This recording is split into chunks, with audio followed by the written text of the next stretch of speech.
name is Amanda Johnston, y'all. And I'm the founder and executive director of Torch Literary Arts. That's right. We are celebrating 19 years of Torch this year, 20 years next year. And to be a nonprofit organization that specifically, intentionally supports Black women writers with love and care is nothing short of an incredible feat. That's right. That's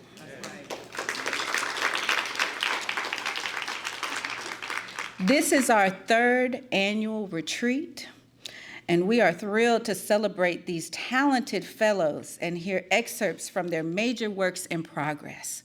We received 375 applications for 8 fellowships.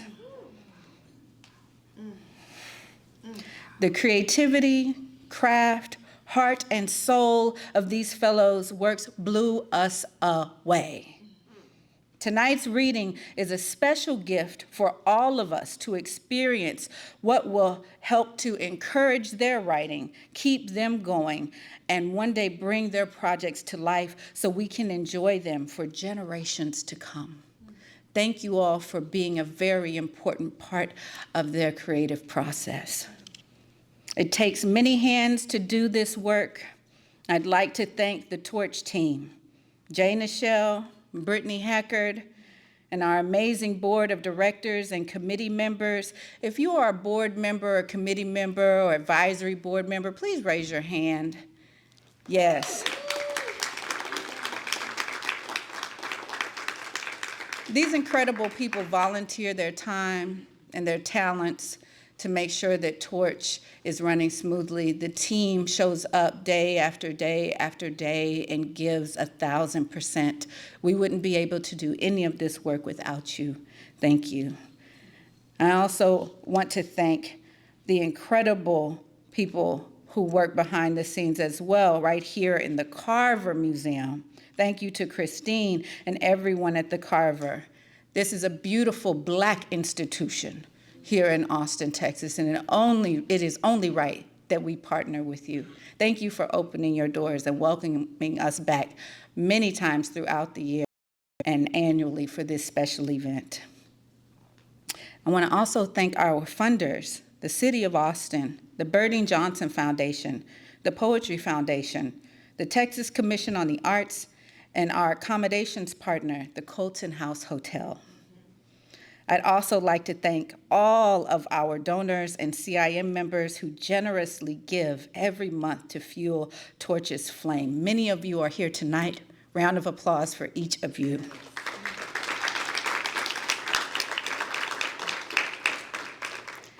If you enjoy our programs and can support our work, please scan the QR code on your program and give what you can. Every bit helps, especially in these challenging, changing, uncertain times. And now a few housekeeping notes. Please silence your phones. We want to make sure that we hear these incredible works in progress. And also note that our program will be continuous without intermission. We have 8 fellows who will be reading between 7 and 10 minutes. So that's about 1 hour and 20 minutes. I will say though, always take good care of yourself. So if you need to use the restroom, they're right upstairs outside the doors, but we will not have an intermission. I also will not read bios. These folks are talented, y'all.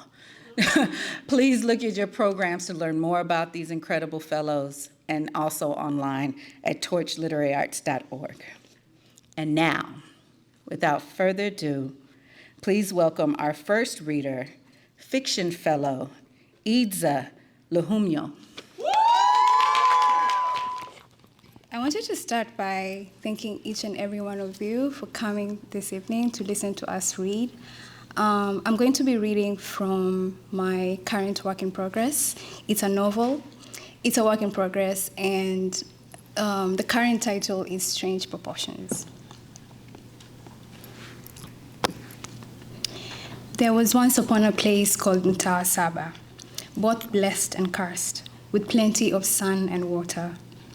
Palm trees sieve the salt air, the sound of birds pierced through the silence, and the wind whistled through the mesh of mangroves on its jolly way to cause trouble somewhere. Years ago, a moody monsoon swept away a little girl in dress and slippers, hoisting her over the cliff and then plunging her into the sea. The people of that quarter that sat by the sea were caught in a collective panic. They knew there were prices to be paid by those who lived close to the water, so they had the pastors traipse up and down the beach, armed with fury for prayers. They also summoned the imams, and quick the imams came, calmer than the pastors, but more stoic in their praying.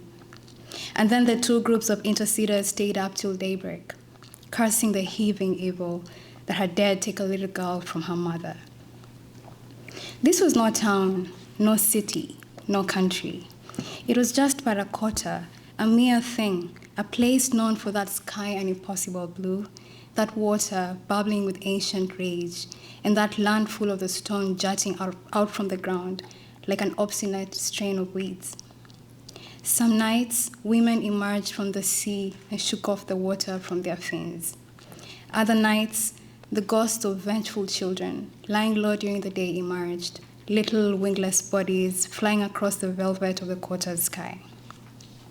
And on full moon nights, old women with white linen and gold jewelry stayed up all night and prayed and chanted and mourned the evil away. There was a time when most everyone who lived in Diaspora thought they were on their way elsewhere. The quarter was to function only as a dock, a halfway place, somewhere to gather thought and energy and self before moving on to a better place. Having asked Auntie Rehema, she who lived in her mother's house, hanging at the edge of the quarter, preparing her viazi karai and barafu and achari and vimto mabuyu for sale, she would have told them for free, Auntie Rehema, with that signature purse to her defiant lips, and in that voice deep and lazy and dripping thick with scorn. Let me tell you, all journeys begin here, and all journeys end where? Right here. It would not be untrue what Auntie Rehema would say. For the most part, and for most people, Mtawa Saba was both beginning and end. But every day, there are those who believe themselves to be the exception to the rule, the lucky place the lightning dare not strike, the ones who can go to the very depths of hell and return with a tail. These people, for this pompous infraction, the quarter would haunt them for the balance of their days, and even though they would hold on to it only temporarily, as one holds on to a thing meant only for the time being, it was in Mtawa Saba that they would ultimately put down the first deposit for the half acre of the Swahili-owned land. And it was in the same Mtawa Saba that they would build the houses that were a patchwork of limestone and corrugated iron and mangrove wood. And after they were long out of this world, it was in that very same Mtawa Saba that their children and children's children would continue to live. If, of course, the house would not be sold years later to one of those Somali men who knew not one word of Kiswahili and who visited people's houses only in the night and who, offering people unthinkable sums of money, set in motion a series of fears that would reverberate in the family for years and years. But all of that would come later. For now, they had a name for the place. It was called Mtawa Saba. Thank you so much. Thank you, Eida. Up next, please welcome Creative Nonfiction Fellow, Kenitha Bingham-Sai. Good evening, friends. Good evening. This project is about generational trauma and recounts instances of intimate partner violence. So I want to say that for anyone who needs to care for themselves if it gets difficult. But ultimately, it is a story about healing and forgiveness, about the journey from fists that hurt to hands that heal. The scenes that you will hear are at the beginning, so you will not hear the scenes related to the main voice's reconciliation with the Father. From fist to hands. To clench a fist, Curl the fingers under. Wrap the thumb tightly around them. Contract the muscles of the hand to harden. Expose the shininess of the skin, pull taut. Anger helps. Rage helps. Fear helps. My father's fists were often clenched. I was already in bed when my father came home late to our green clapboard house on Angelina Street in Austin. I heard the jangle of the screen door shut and my mother yelling, "You're drunk, Kenneth, you're drunk." Then came the sickening thuds, her high yellow flesh against his fist, her small body against the trembling walls. I cowered in my bed, wincing at the blows I heard hitting my mother's body. Fear settled in my stomach like spoiled milk. I could taste and smell its vomit in my mouth. I could barely stand the thought of what might happen if my mother, her tiny frame, 5'3", 115 pounds soaking wet, would survive this constant pounding. I swallowed hard and pulled the silky quilt my grandmother had made for me over my head. I craved the cool feel of its satin squares, purple, yellow, green, and orange patchwork against my skin. I drew my knees tight to my chest and cupped my hands like seashells over my ears, because when you do that, you can pretend to hear the sounds of the sea and not your mother's screams. I used to hide my father's drinks, bottles of Johnny Walker Red and Drambuie. I'd climb up on our aqua green kitchen counters, stash the bottles in a cabinet behind tall family-sized cans of pork and beans. Of course, it didn't matter. He rarely drank at home. He drank in the bars on 11th and 12th Streets on Austin's east side. He drank at the Palladium Club and at the Hole in the Wall on Weberville Road. He drank hard liquor with hard and brittle men. My father drank away the rent money and the money that kept the lights on. He drank himself into fights with my mother and into rages that could have killed anyone who got in his way. He drank away our security, our peace, and our love. He drank away my forgiveness. When I was 8, we moved to Stone Gate, a development about 3 miles east of the interstate.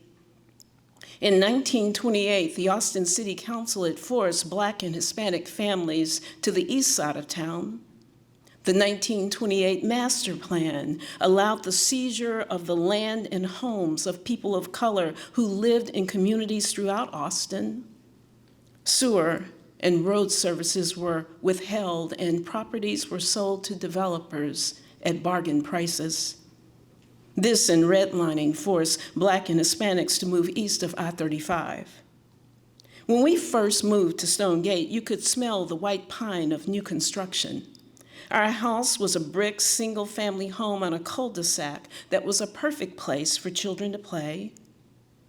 By then, we were 7, our parents, Bobby and Kenneth, and 5 kids, Dwayne, Kenny, Renee, Ronnie, and me. I was named for my father with an A added to the end of his name. One Saturday night, my father staggered home and went into the kitchen looking for dinner. "Bobby Joe," he shouted, "why didn't anybody leave me any food?" Never mind that it was 9 p.m. and long past dinner time. He told my mother that he was going to get into his car and drive around the neighborhood. "You don't have dinner ready when I get back," he snarled. "I'm gonna get my pistol and shoot you." He stumbled out the door, his face twisted, mean, and sweaty. My mother called us to the front hallway, to its brown marbled floor, the hanging amber lamp, the ceiling turned gray by her chain smoking. The walls were plastered over in places where my father had knocked holes in them, and the thick wooden front door wouldn't hang straight. My mother's face was drained a sickly gray. "Should we leave?" she asked. "Should we start running?" My 6-year-old sister, Renee, looked at my mother confused and quiet, her cinnamon brown face full of fear. Dwayne, the oldest at 13, didn't say anything either. His eyes were wide behind thick glasses. Kenny was 9, wiry and strong. He squared his shoulders in defiance. I knew he would be the one who would try to fight. I was 11 and stood listening to my mother, my heart racing. I thought about what might happen when my father came back. Maybe he kept the gun in his car and would stumble into the house with it in his hand. Or maybe he would grab one of the guns he kept in the front closet. We knew they were there. We sometimes took them out, turning their cold, hard handles in our hands. I didn't think to hide those guns. I didn't think to run like my mother wanted. Instead, I said in a flat voice, "You should just fix him dinner." My mother looked at me surprised. She seemed confused for a moment, maybe hurt. Then she turned on her heel, left us in the hallway, and went back into the kitchen, pulled a heavy black skillet out of the cabinet, and started to cook. I don't remember what she made. I was too numb to register the smells. Maybe it was bacon and scrambled eggs. That was what we always cooked when we wanted something fast.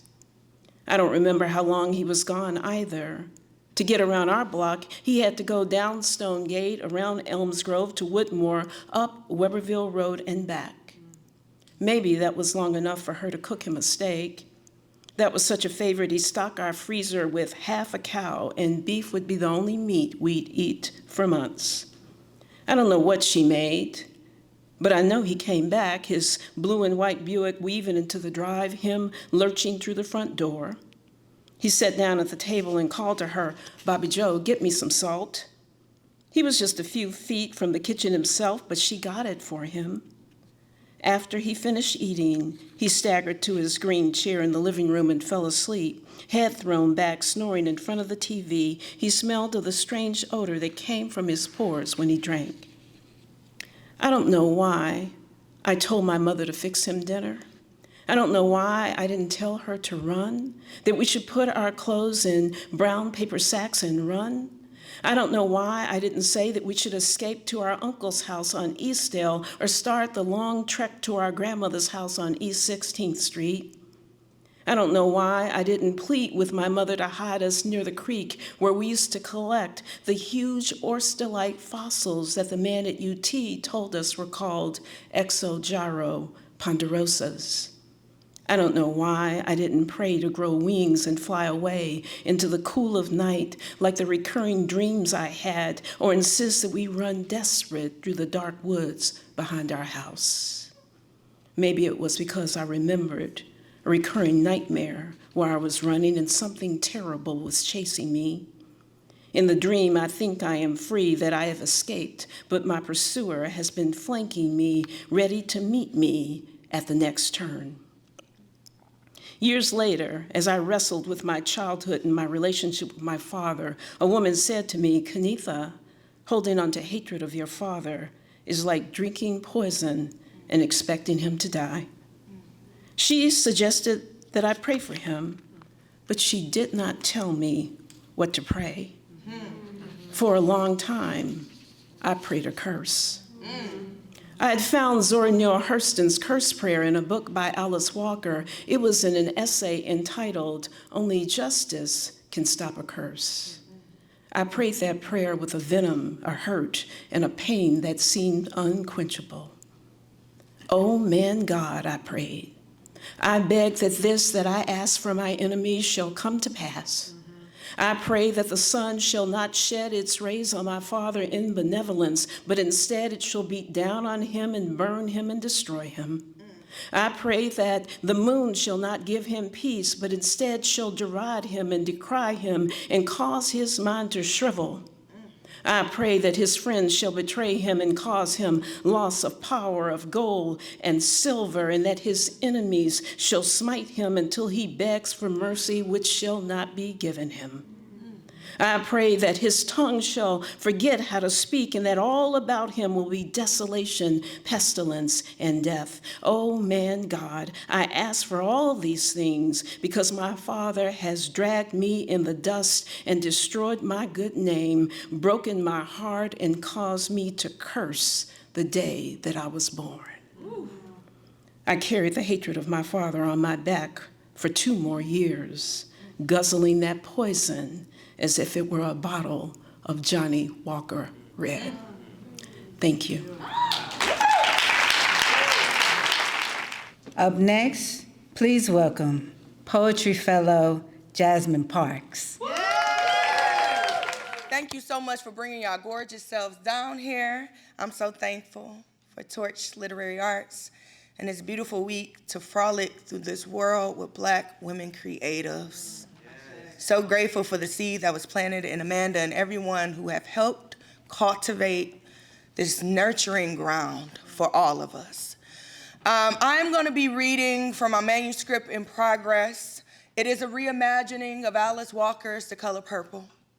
I interweave my personal and matrilineal narratives, and this first poem is a consideration of examining a micro moment, of expanding it, where we're considering Missa a really easy to hate character.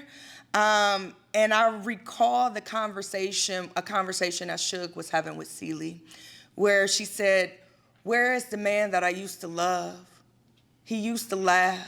And she recalled a time when he slipped into her dress, like he wore it for laughs and giggles. And for this collection, I want to introduce a tender version of Mr. before he became calloused. It's called Mr. Steps into Suge's Dress and Becomes a Woman. Suge, I am a sweet-smelling pasture, sister. My tenderness freed from gaze and grip. My father would kill over with shock if he could see the daughter I've become. I mean, just this morning I was a field's hostage, and now I am a meadow of crocus. All my darkness made radiant crocus. My mouth opens and the sun spills out, sister. My blackness transmute into a hostage of purple. I'm dusk, loosened from heaven's grip.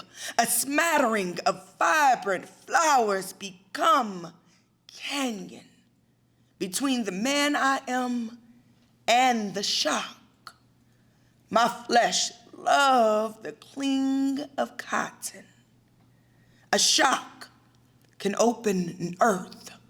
I'm a chasm of crocus, a reverence of sprawling, softening, becoming. Who is this woman that has sprang forth from me, sister? From what depths has she escaped my fisted grip? She emerged full winged, not trembling hostage. As a Black man, I cannot be hostage to that which makes me vulnerable. I shock at how unbound I am, twirling in a frilled grip of fabric sprouting lavender and crocus. My daddy split my heart in my sisters when he caught me braiding their hair. He became a weave of rage. No son of mine gonna become queer. You's already Black, boy, a hostage to the whims of white folk. Your sister's burden ain't yours. He beats me into shock. My backside, thighs, and hands a crop of crocus. Now they are a rebellion of supple in my grip. Is it a woman's love, or is it cotton's grip? Open worlds are only touched in private. I become a sprouting of roots and stem and crocus. All my lilting laughter liberates my hostage. This woman bound by no man. What shock will I encounter once naked, sister? When absent our love's grip, I am my father's hostage. Obedient son I become, not lush, filled of shock. I will pluck you a crocus. We will mourn it together, sister.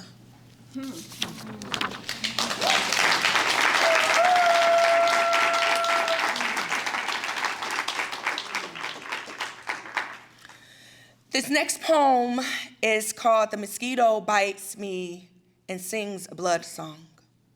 It is a poem that is considering epigenetics and the awesome and fearsome and disgusting power of mosquitoes. But if the mosquito was to take of my blood and it was able to taste my blood, in it there will be my ancestors, myself, and my descendants. The mosquito bites and sings a blood song. How sweet the blood. A flash flood of fragrant floral floats beneath your flesh. Flower, child, who flaunts a flicker of fire, you hail from a flock of women fluent in flame. Flattened under breast, dual pistols, flailing fists for floozies, flagrant flings while married, fleeing feet from the south, flimsy forgiveness of lovers, flitting emotions and rouged rage. How many of you bore children and later floored into psychiatric wards? The mind florid and pulling itself apart at the seams. Fleeting is this life, this mortal making, fluent in sorrow. What brown liquor is stored in your flask to make you forget what makes your anger flare? Flashback to the days of your ancestors' wings, flexing of feathers sprouting from scapula, flying is in your blood. Remember your levitation. Fleshed daughter, now joined by blood, are we not kin and flight?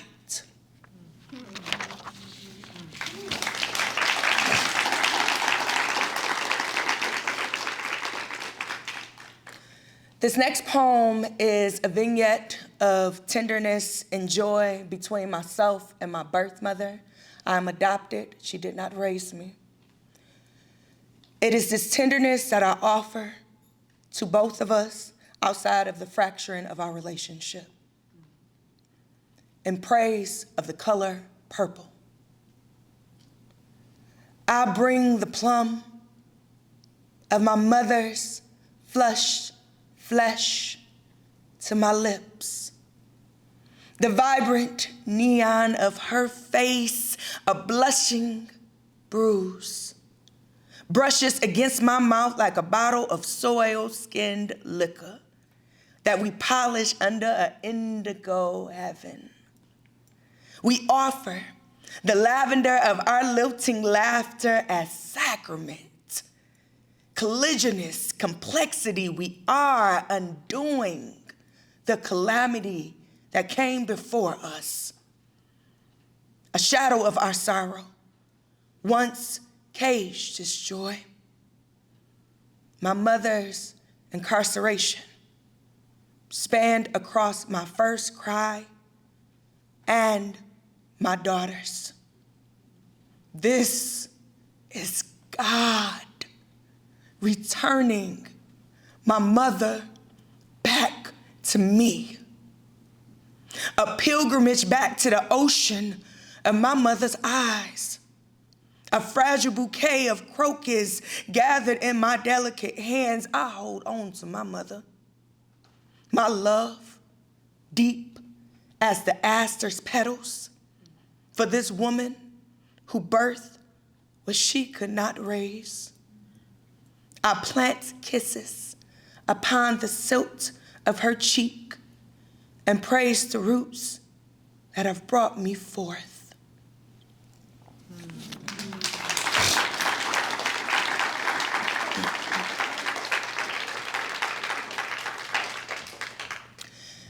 This is the final poem that I'll be doing. Find me after y'all. I love to yap. Let's yap together.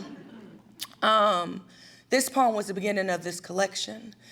I thought about what it meant to be a Black woman and have to always be strong. And getting tired of that. And wanting to put it down, and I was like, what is the opposite? Or what is the rest for strong for me? And it was frolic. And I was like, frolic through flower fields, like white women in romance movies. And I was just like, I want that for myself. And I conjured the image of Nettie and Celie in the flower field playing together, creating a refuge in their sisterhood against the vile nature of the world around them. Their sisterhood saved them. This poem is written for my sister who's, at the time that I wrote it, was alive, and 6 months later was not. It is entitled Maki Dada, which is Swahili for little sister.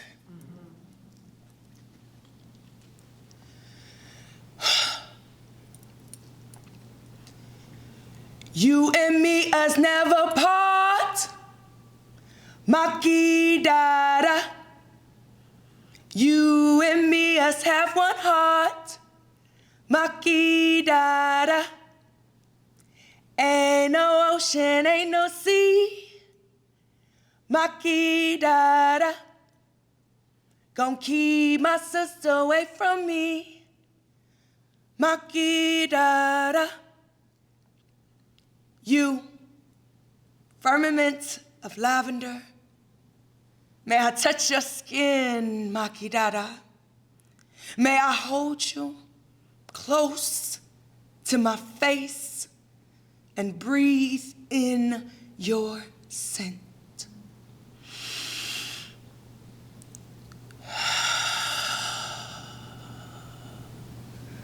Now ain't me praying a man would never let you wilt in his grasp, a good thing, no.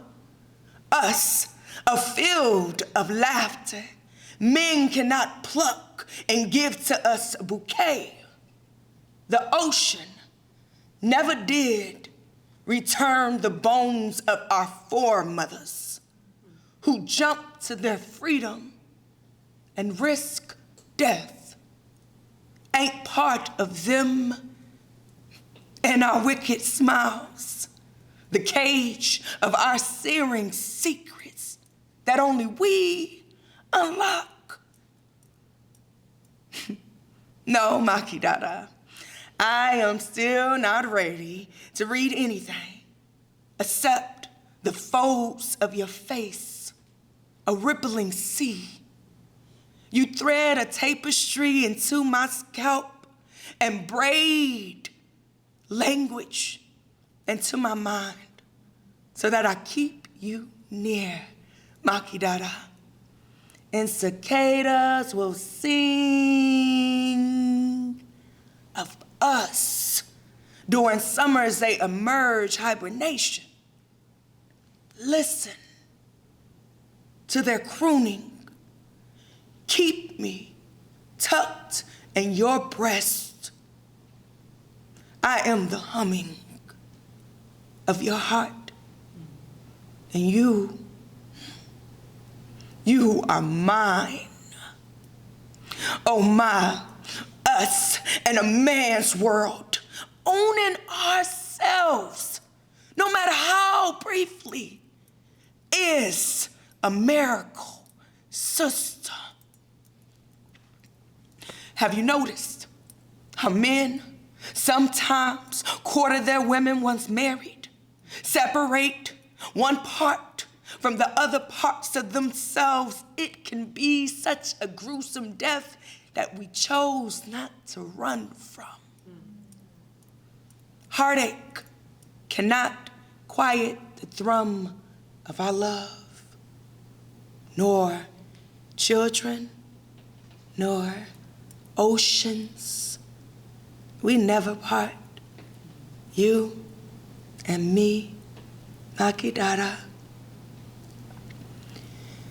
You and me, us never part, Maki Dada. You and me, us have one heart, Makidara. Ain't no ocean, ain't no sea. Makidara. Gonna keep my sister away from me. Makidara. Thank you. Now, please welcome script fellow Otito Greg Obi and guest actors Denisha Adriana, Dane Parker, Serenity Patterson, and Trevor Garabaki, and Torch's own Jay Nichelle. Good evening, everyone. Thank you so much for being here today. I'm going to be reading from my TV pilot script, Need. Exterior, residential neighborhood, day. Adure rides her bike down the street delivering baked goods from door to door. A vacant storefront catches her eye. She dismounts and rips the contact info from the bottom of a now leasing flyer.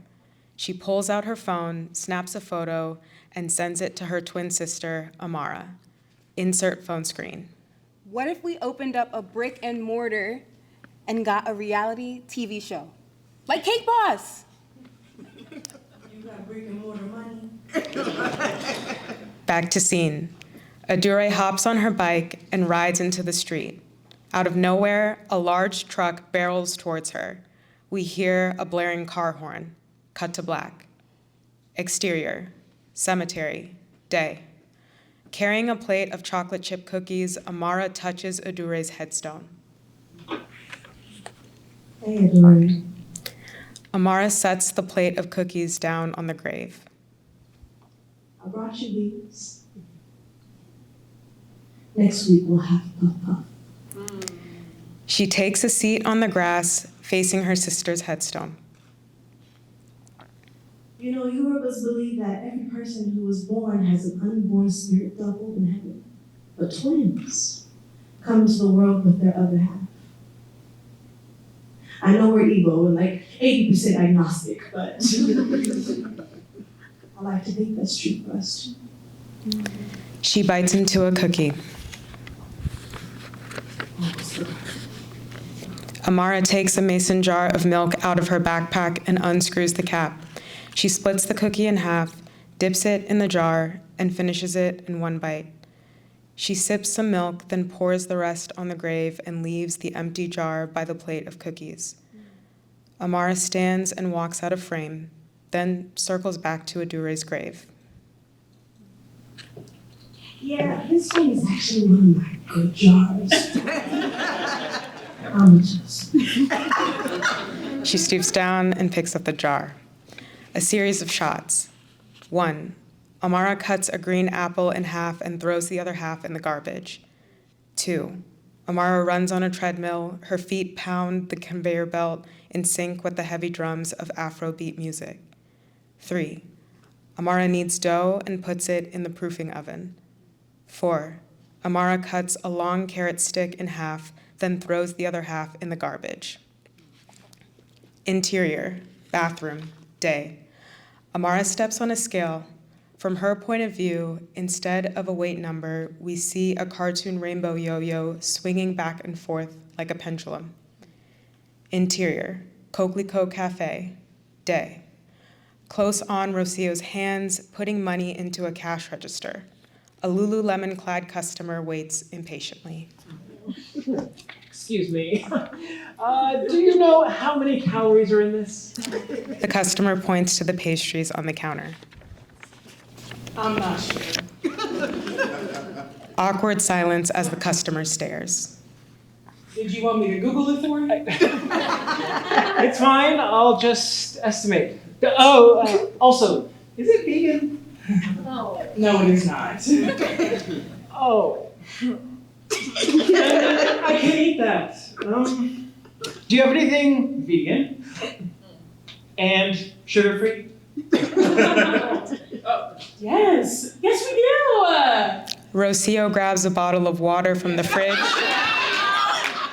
and puts it on the counter.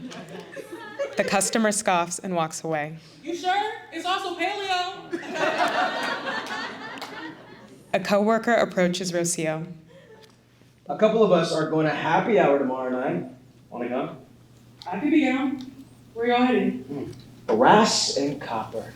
Ooh, that place is kind of pricey. Totally. That's why we skip lunch and dinner, and then we only need like 2 drinks to get drunk. Oh, interesting strategy. And we could also pregame before we head out. Maybe. I'll let y'all know. Interior, Amara's kitchen, night. Amara sets ingredients on the table to practice her souffle. She turns to grab a bowl from the shelf. When she turns back around, half a dozen eggs have vanished. She double takes, but shrugs it off and grabs a whisk from the drawer.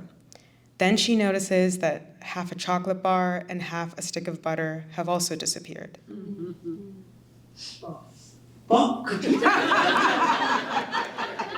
She checks the time. It's 1 a.m. She puts all the ingredients and cookware away. Interior, Amara's hallway, night. Amara stands by the door in running gear. She sticks headphones in her ears and pulls her sneakers out of the closet, only to discover that they've been cut in half.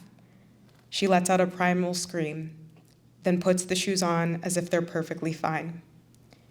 Exterior, residential area, night. With her toes hanging out of her sneakers, Amara runs under street lamps as a podcast plays through her headphones. Human beings can run the longest of any animal because we have the ability to sweat and breathe. If you chase a deer long enough, eventually, after 5 to 8 hours or so, its heart will burst because it can't run for that long. It's called persistence hunting, and it's still practiced today in parts of the Kalahari Desert in southern Africa. Interior, Amara's living room, day. Amara jolts awake. She throws books into her bag, rips open a granola bar, chucks half of it in the trash, and rushes off. Interior, culinary school kitchen, day. Tazreen is in the middle of testing students on their souffles. A red digital timer at the front of the kitchen counts the passing minutes. Amara washes her hands and rushes souffle ingredients to her cooking station. She tries to separate egg whites from yolk, but a bit of yolk gets in. Shit. She shoots a worried glance at Rocio. Amara gets back to work. 20 minutes later, the digital timer goes off. Students retrieve their souffles from the oven. Tazreen performs toothpick tests on a few of the souffles, and all the toothpicks come out cleanly. But when Tazreen sticks a toothpick in Amara's souffle, it deflates.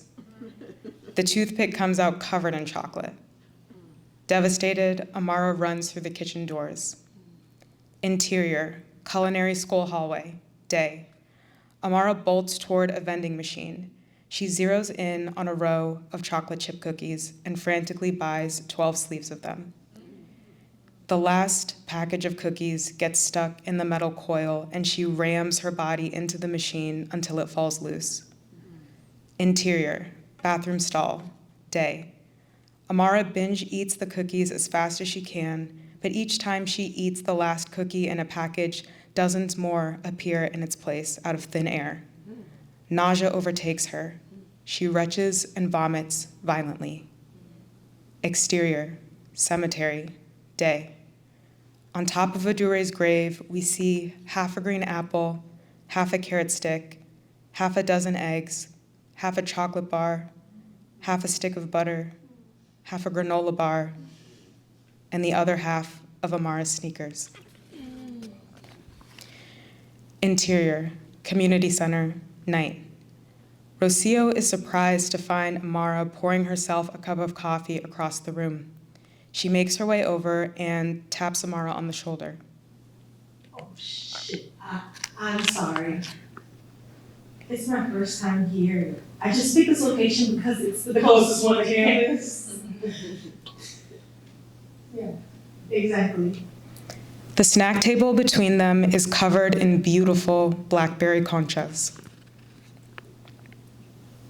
It's kind of weird having desserts and eating disorders in out of this book. You know, maybe after we should hit up AA for some margaritas. There's always snacks. We take turns bringing in our fear foods. This is actually one of mine. Oh. Okay. Gotcha. That makes sense. An awkward pause. Sorry, is this weird? I feel like I'm making this weird. You were here first. I can just totally find a new group. No, stay. Yeah, of course. It'll be nice not to be the only one. In the center of the gym, the rest of the Eating Disorder Anonymous group members gather in a circle. Everyone else in the group is white and resembles either a life-size Malibu Barbie or a pale emo kid from a bad teen drama.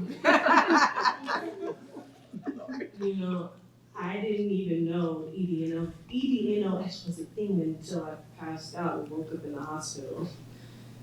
And I was like, wow, cool, I can't even get an eating disorder right. I had to go get one of the boring ones that no one knows about instead of one of the sexy ones, like anorexia, bulimia. Like everyone's Natalie Portman and Black Swan, and I'm this extra in the Tyler Perry movie eating all the cornbread. Sorry, EDNOS? Eating disorder not otherwise specified. Well, you want to trade? I hate bulimia.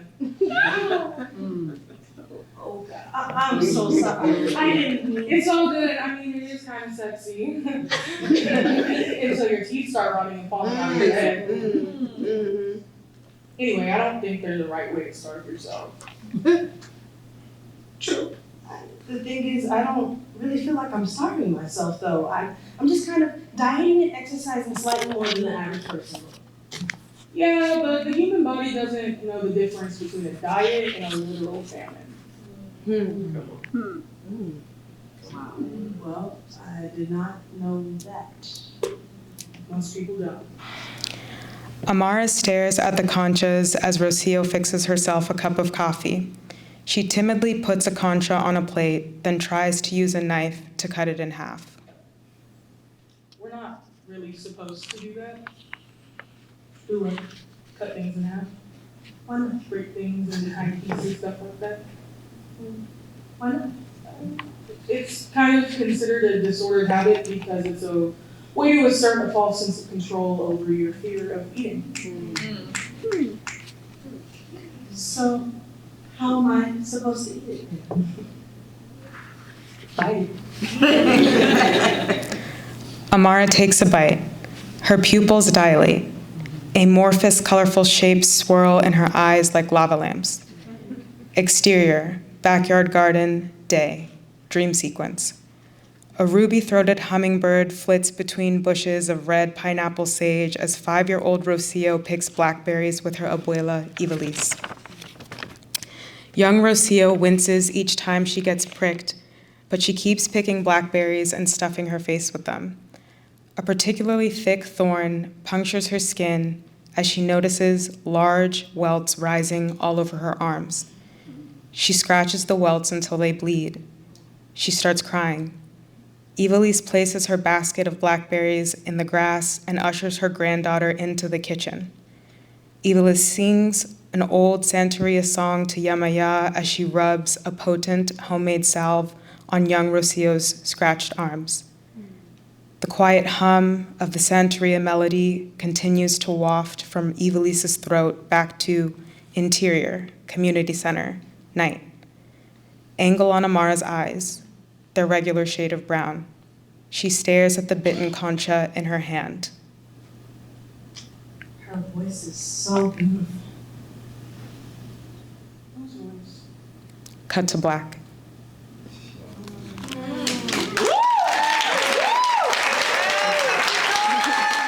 Give it up for the first half of the Torch Fellows reading. Thank you, Eida, Kenita, Jasmine, and Otito. Wow. What an incredible way to get this thing started. Please know, audience, what you are experiencing are works in progress, which means this is still early draft.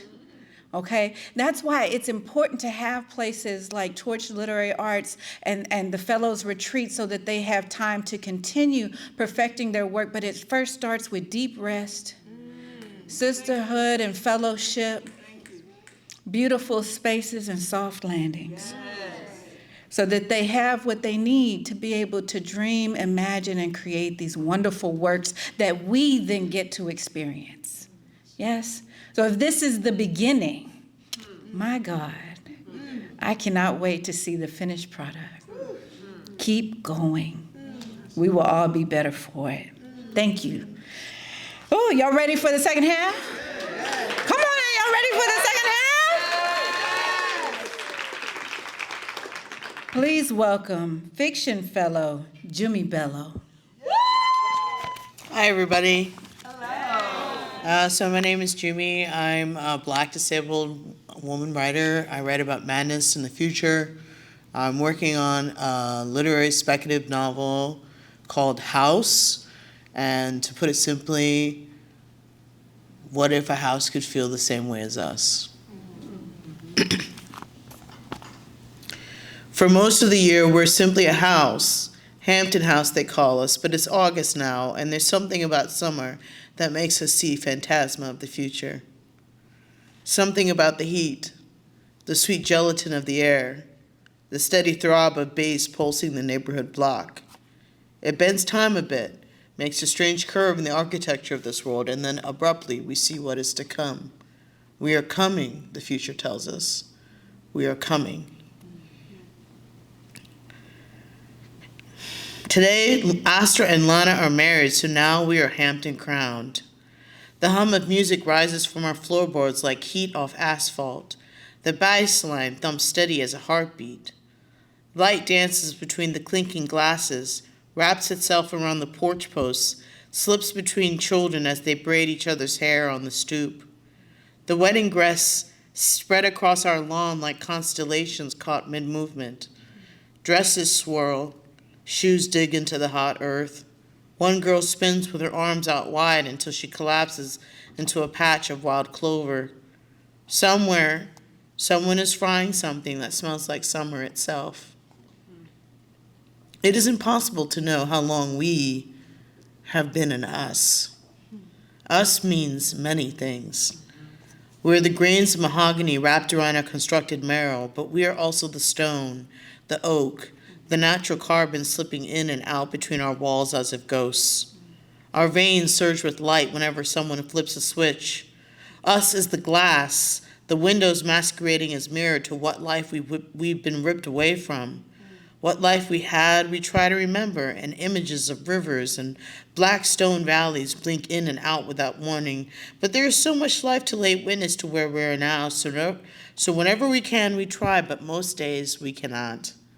We forget our surroundings when the full moon visits, when that thing called feeling fills us the way sunlight does on a particularly distinct day. It is on those days that we remember what has been done to us, what we could not have been prevented. Maybe we should be angry, no, furious at the physics of things. Maybe we should say fuck you, as we so often hear the humans do. But we are not human. Our kind does not operate in such ways.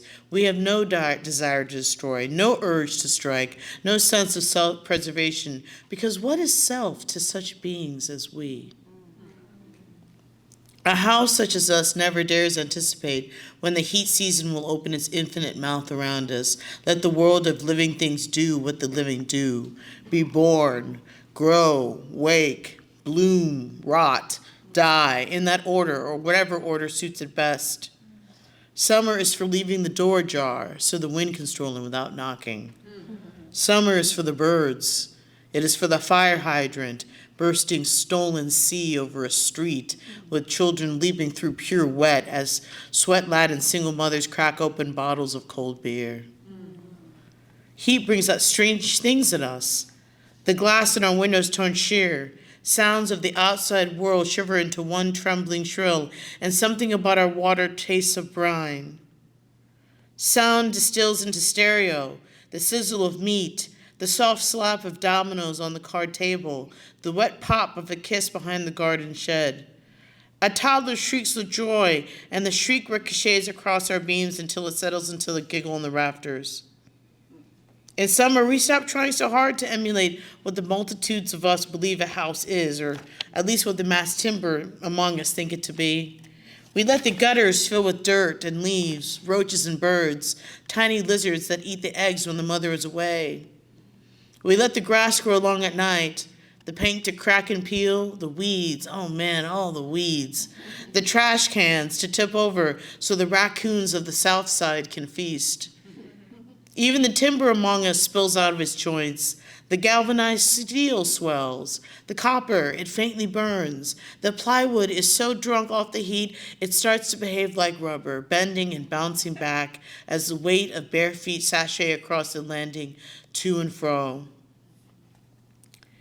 For most of the year, the people of our block watch us with apprehension, which is something hard for us to understand because being such as us only they witness as a labor of love, not what one of the humans calls suspicion. What is the point of suspicion? After all, we do only the same thing as those around us do, watch, witness. We can taste the fear in the air, though. Our next-door neighbors make sharp movements to their Dodge Caravan. The silver-tinged, wispy-haired woman in 2435 across the street from us can't decide whether to open her curtains or shut them every half hour, and nobody comes to apologize when the teenage boys jab our doorbell raw before running away. The people of Delancey Street keep to themselves. That's what they pay for. At least that's what the peach-skinned people pay for. They pay for safety. They pay for safety, for silence, for iron fences and posted guards, for a world in which we, the haunted, the hungry, the mad, do not belong. We aren't sure what the single olive-skinned family at the end of the block pays for exactly. We see how others watch this family. We don't really understand why they watch them because the woman cultivates apricots. Why must we watch the one who makes the jam? We still stumble over this word, pay, a word that we hear all the time, one of the first words you ever learned of this strange language. It is a word that's supposed to mean giving, but we don't understand what is being given. Why would anyone take something they cannot eat or love? Why would one trade breath for paper, or time for metal, or silence for the illusion of safety? It is a word dressed in paper and plastic, in coin and gesture, a word that's supposed to mean giving, but we just don't understand. Regardless, these people pay for the space, for the green, for the wrought iron gates that wrap around our neighborhood like a cage. At the beginning and end of this petite street are two guards. When you walk past their all-seeing eye, it follows you until you're out of sight. They spell it out to anyone who watches, Neighborhood Crime Watch, as if crime lives in bodies and not in systems, as if eyes are protections and not ready-made weapon. It's important to know you are being watched, but it isn't important to know who, what is watching and being watched. The people of Delancey Street pay for it. It's paid for. The houses they live in are not like us, at least not in the way they realize. The houses, they're not like us. They've forgotten. We haven't. We listen. We remember. Yes, the other houses rumble to us if there's a power outage or the newly sprayed pesticide makes them wheeze. But we're often focused on the symphonic orchestra of the humans breathing and eating and sleeping and fucking inside of us. As for our residents, we know them to answer to the names we've known as long as we have been in us. Lana, Astra, Cyrus, Martha, most likely Miss Murray, who we are slowly learning to call Ellen, and the woman whose name we still don't know in the northwest bedroom, but whose favorite color we know is blue. Yes, we know her favorite color is blue. The shade she paints her fingernails, the scarf she presses against her cheek when she thinks no one is looking, the edge of a postcard taped inside her closet. She dreams in blue. It's early afternoon, which should be when the heat subsides in the same measure that the sun slides across the horizon. But this place is not the wood or the forest we know. This is a place we call Bronzeville, inside the belly of what seems to be a bigger beast called Chicago. When Bronzeville laughs, the entire city shakes, trembles, and when it sings, when it sighs, or when it screams, so too does this metropolis. Sometimes we can hear the voice of Lake Michigan in the wind, but it's so hard to hear what the wind says over the absolute clamor of humanity in the 20th century. Sometimes in the winter, when the humans have barricaded themselves indoors, we can hear the lake. Michigan, an Ojibwe name that means great water, tells us about the beings we sense, but we don't know what they are. The fluttering lips of monothalmia and the scarred canyons of Mariana Trench, the cyclones of pelagic fish spinning so hard in the hot shallow season of Komodo they could all take us to Oz. A car exhaust backfires just beyond our fence, and a dog barks, trying to convince everything alive that it's the hunter and not the hunted. The wedding guests lounging on the front porch with their drinks laugh, and someone throws a beer bottle that shatters against the brick fence. The barking and laughing and shattered glass scrambles our antenna. We don't remember what we were thinking. Our wood is expanding, the glass vibrating. When we return to a sense of us, we remember that Michigan was telling us something. What was it trying to say? We listen as hard as we can into the wind, but no, we cannot hear Michigan anymore. We do hear many voices, though. We don't just hear the noise of the living, we also hold space for the dead. August is for the ghosts. It's the only time of the year when we can hear their voices. Atticus, Nina, Jer, Carl, Brand, all the others. They slip through, carried by the heat. We listen to the murmur of their lives as they tell us of the things they've left behind, the people they loved, the lives they tried so desperately to lift up before being taken to that place some of the angry and abandoned might call somewhere better. The ghosts of Hampton House love to visit in the summer when the heat weakens the fabric of the real to the point it allows them to slip through. We don't mind, we like to see them. As a house of 40-odd standing years, we listen because it's the only thing we can do. We've come to understand that it is our duty to witness, to hold space for those who have nowhere else to go, nothing left to love. We listen to their lives, to their deaths, to their triumphs and loss. We hold their stories as closely to us as the stories of the ones who made it, the ones who survived, who grew strong again and left, some to return, some never to be seen again, and some to still be here after all this time. We see the people in the streets of Bronzeville as the people who need us as much as we need them. We want to open our doors to them, wide, wider. Tell them, you never have to be told to leave again. You can stay here as long as you need. If you have ever emerged from a shattered home and thought everything about life to you looked kaleidoscopic, we are for you. If you have ever dumped the shit of your life into a hole and then looked into the mirror without washing your hands, we are for you. This house is for the boys with the souls of wild horses, despite the world's many hot-handed attempts to break them into a canter. This is for the girls who have drunk from that deep, long river of sadness that seems to live in us all, that moves down the bloodline from mothers and daughters through bottles and locked bathrooms and wandering women in the middle of the night. We were built for the people who have looked into a flame and imagined it was their destiny to burn. We were made for the people who felt that great wind of sadness that sweeps through us all, lifting us from our very lies. Us, for the wounded and sobered among you who spend nights dreaming of making yourselves whole and days trying to be. Us, for the young and angry among us who have the urge to break things but nothing to break. We want to tell them death is only change, and change is nothing but a ripple to beings such as us, a ripple in time. And what is time to a house? Thank you, Jumi. Up next, please welcome Creative Nonfiction Fellow, Star Davis. So I'm going to be reading from my current memoir in progress called I am mostly bad blood, and this project is exploring my motherhood journey. This is the prologue I'm actually gonna read. I am risking my life writing this. I am not even supposed to be using my name. I have one of those names, though. Even if it means someone might find me if I'm hiding, I still have to use it. My name means light, which means if I change that, it puts me in the darkness.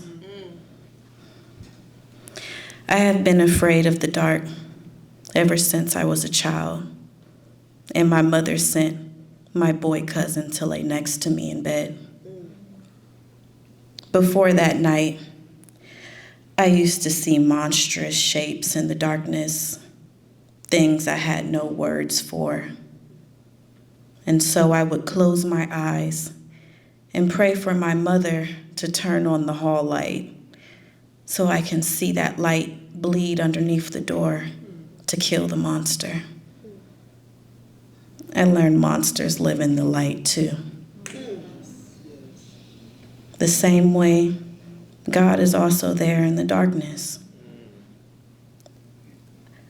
I do not intend to be found, even though I am about to tell you what has happened, what I have done, and continue to do in order to survive.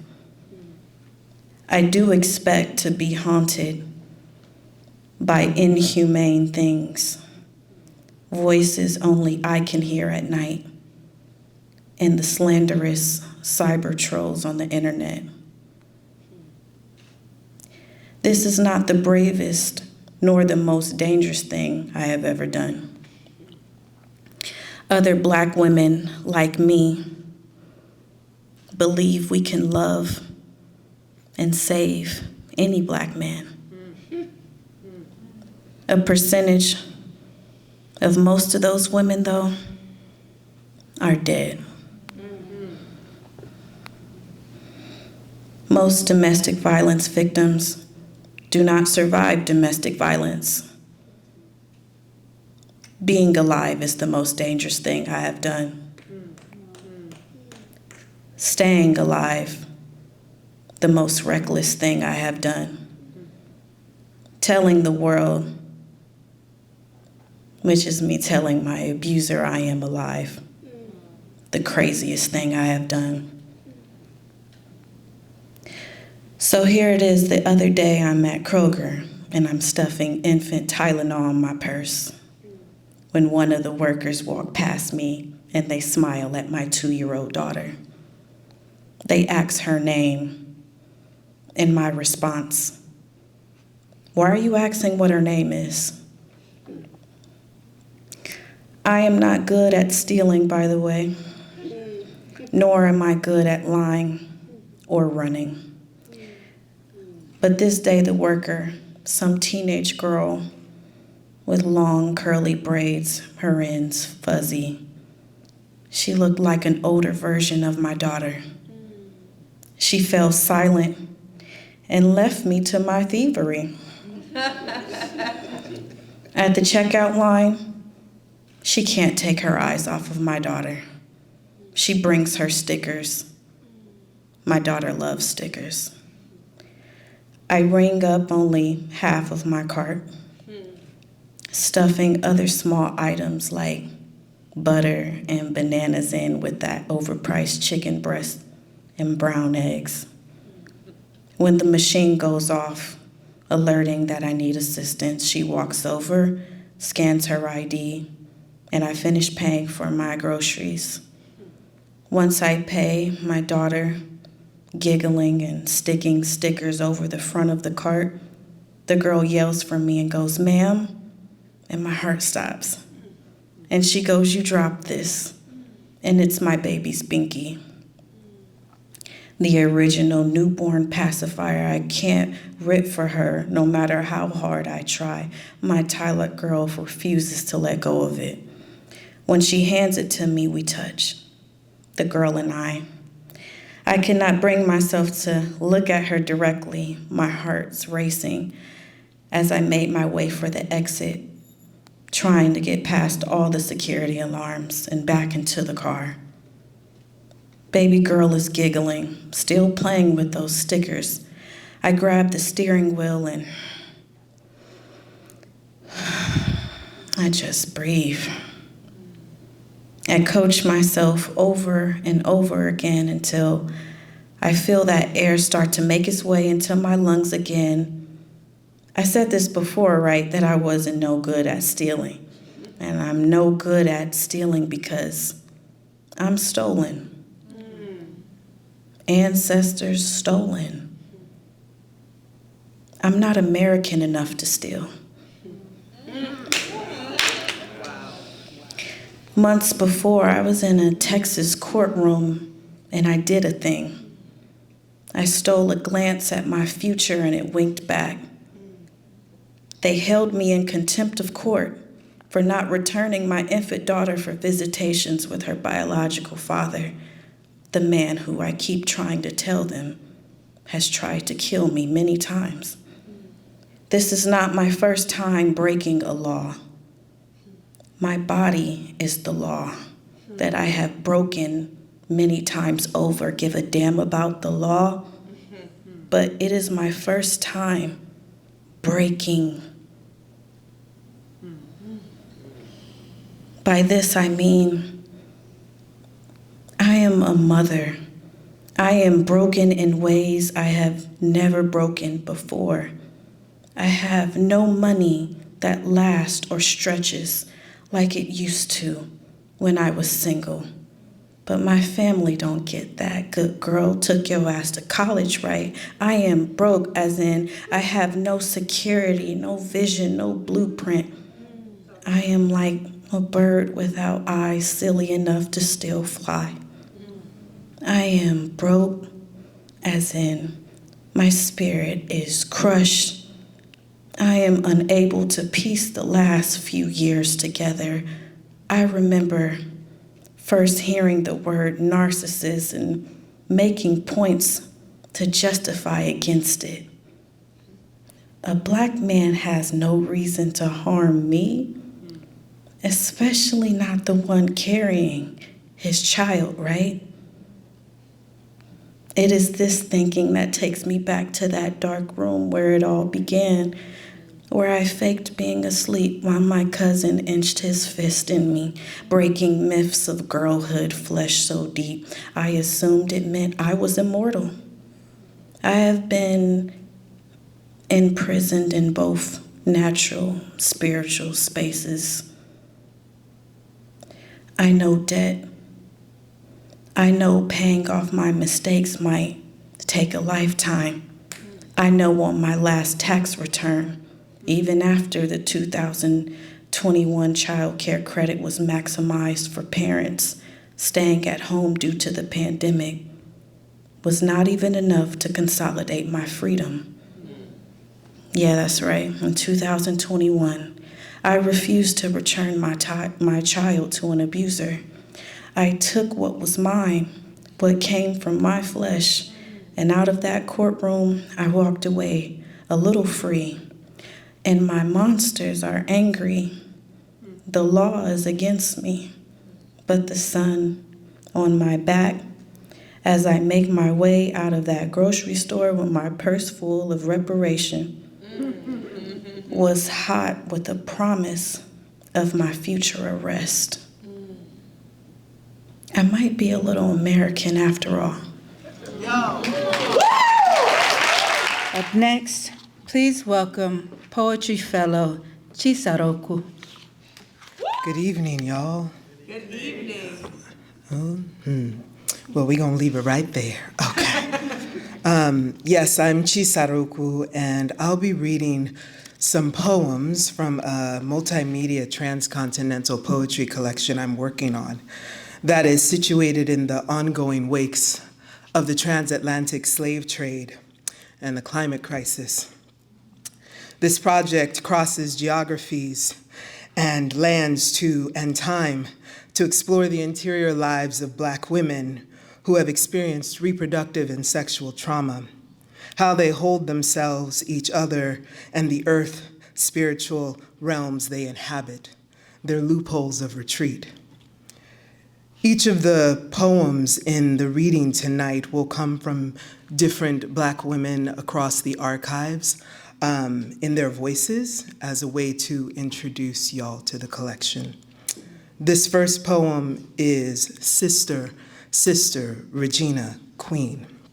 And Regina was a fancy girl in the 18th century New Orleans, Louisiana, colonial Louisiana. Its meaning, fancy girl, is revealed in the poem. By the time the auctioning of my hands and the exploitation of this flesh between my legs begin, we are far beyond origin stories. Whatever Machette's good wake could cut to a race wanting, could conjure into a joyful noise for rabble-rousers, has done nothing save plunge me into the depths of cracked lips and bloodshot eyes, pinafores and white lace. High price to pay for proximity to white, an irreverent cascade of crushing chronicities. He forces me into his mouth, my flesh against his gums, his bone, his lick-sick salt. Rum-swollen words dribble from his lips, you my fancy bitch now. Possession has always been their blind spot, unable to fathom the origin of their concupiscence.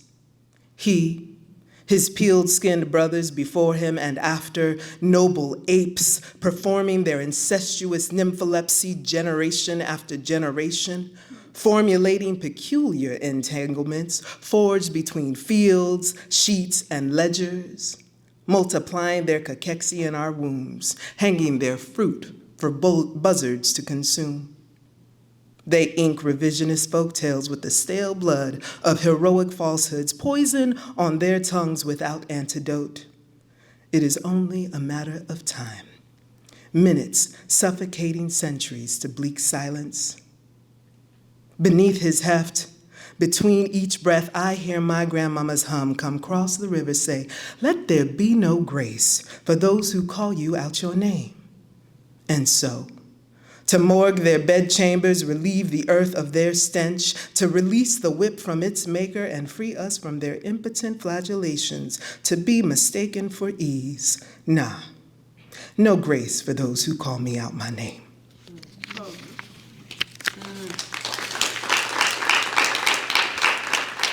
The next voice is Patsy, who I met in there we are. Who I met in Lafayette, Louisiana, in the Harlem Plantation Ledger.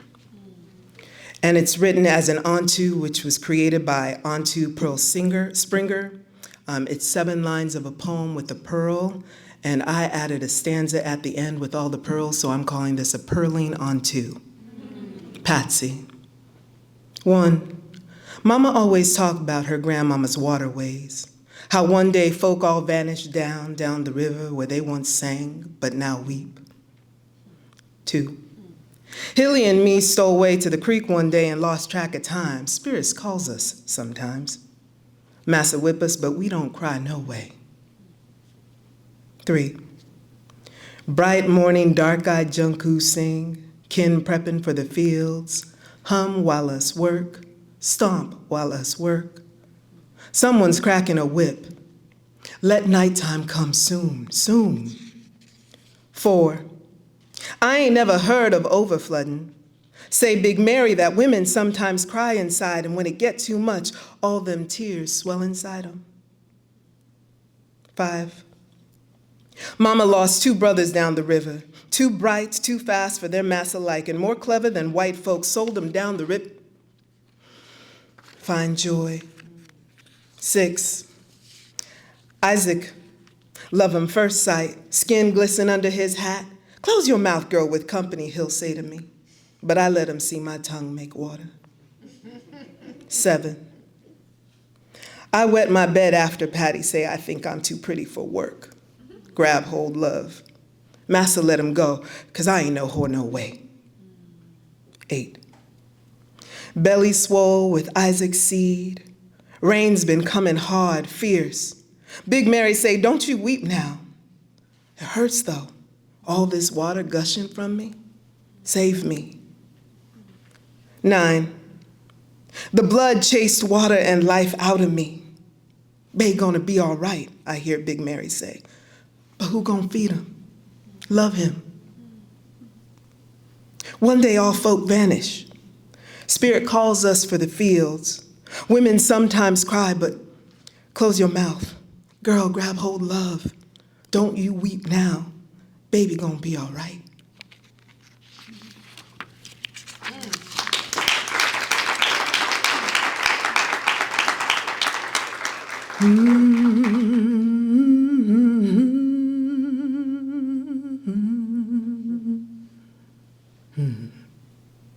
Sigh, hum on the willow, ribbon, fog, and breath.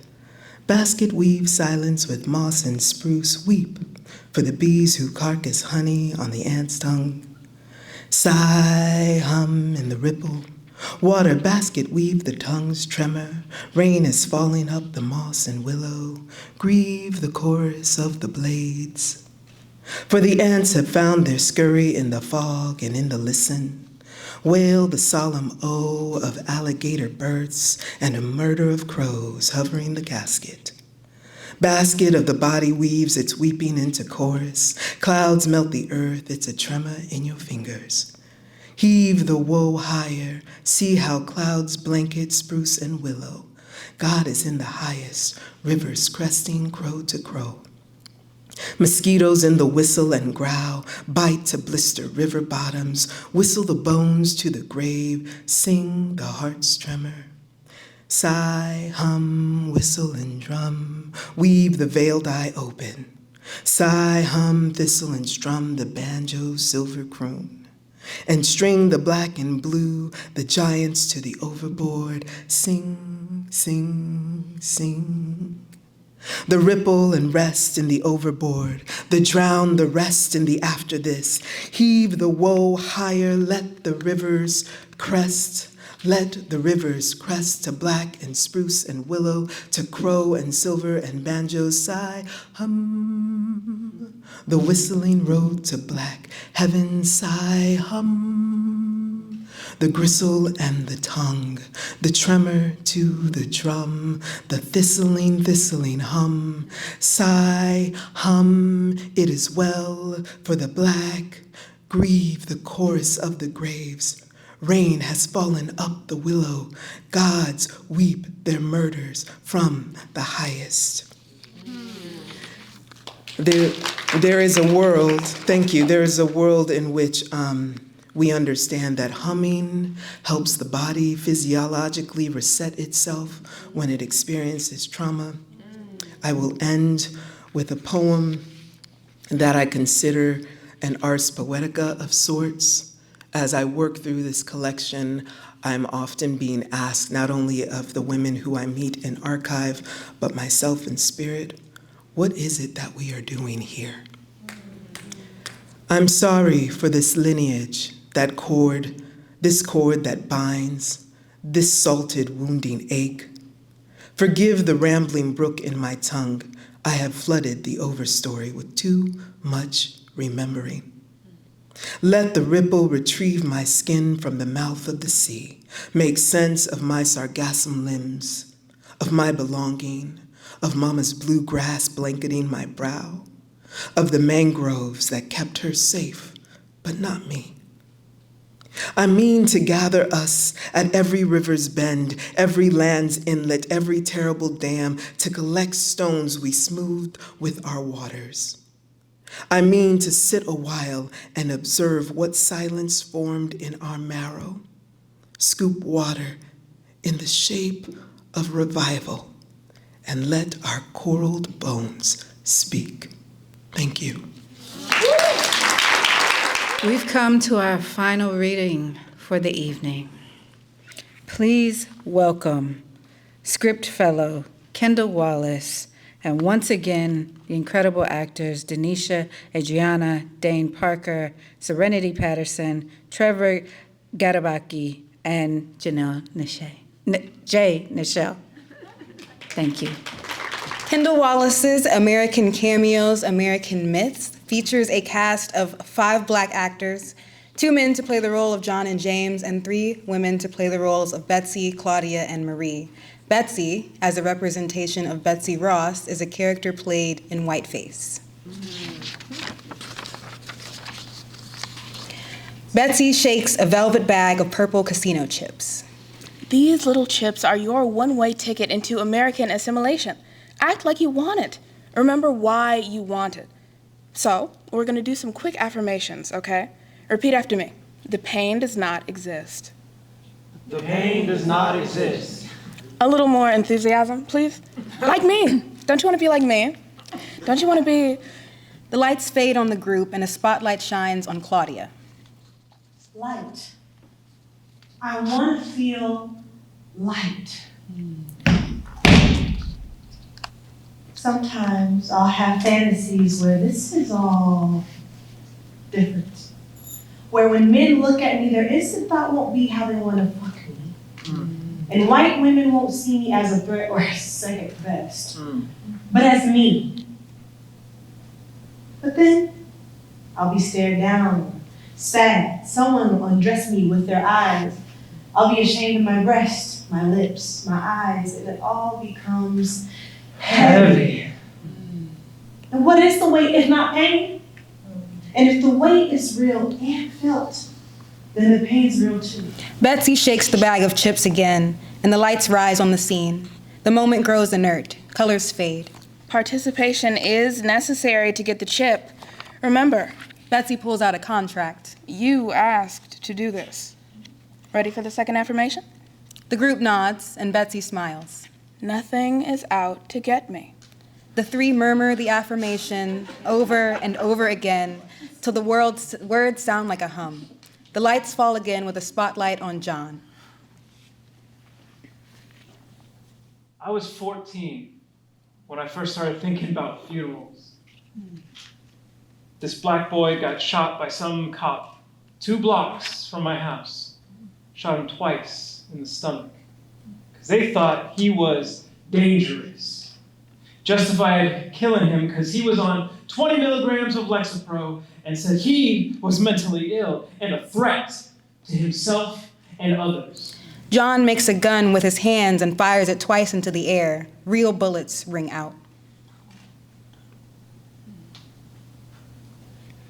And that got me remembering I could die too. I ain't stopped thinking about funerals since. People see me and make notions out of me. I'm a brute. Tall, dark, and handsome. The thug that's gonna corrupt your kids and take your women. But whether I'm a thug, handsome, or a brute, I'm black. And all black men bleed the same, and I'm mad about that. But anger's dangerous. So I just make my jokes about it. Continue about my day, and the thought of my funeral playing in the back of my mind. John chuckles to himself. Many men wish death upon me. Blood in my eye, dog, and I can't. The lights rise on the scene again. If you keep on shouting about how things are unfair, well, then you don't get over it. And that's your fault if you don't get over it. So, let's get over it. Affirmation number 3. All my problems are my fault. The murmuring, like droning, comes again as the group repeats the affirmation. The lights fade on the scene again, a spotlight on Marie. The world's called me lots of names.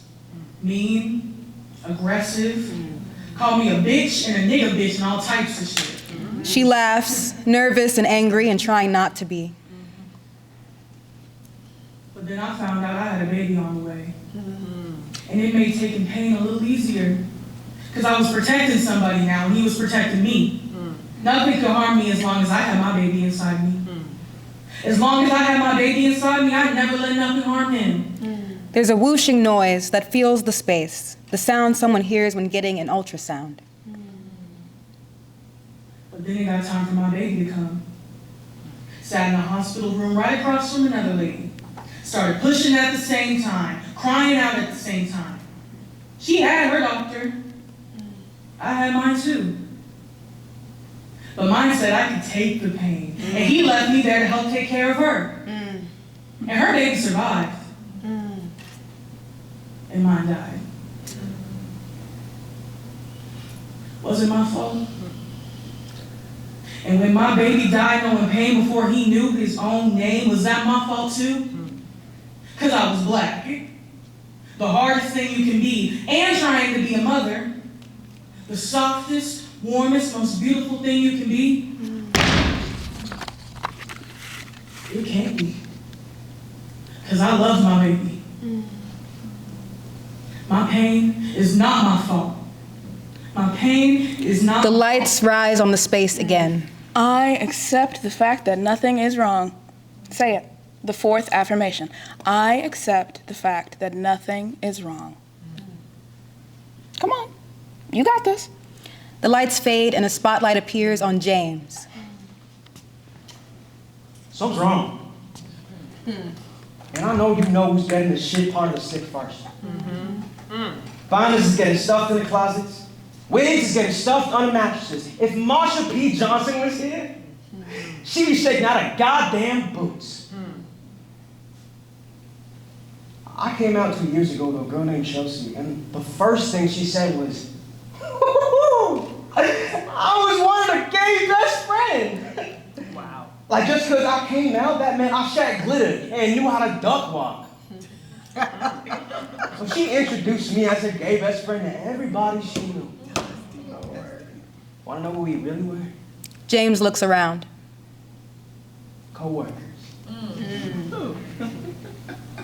But now I guess people started thinking that having gay best friends wasn't cool no more.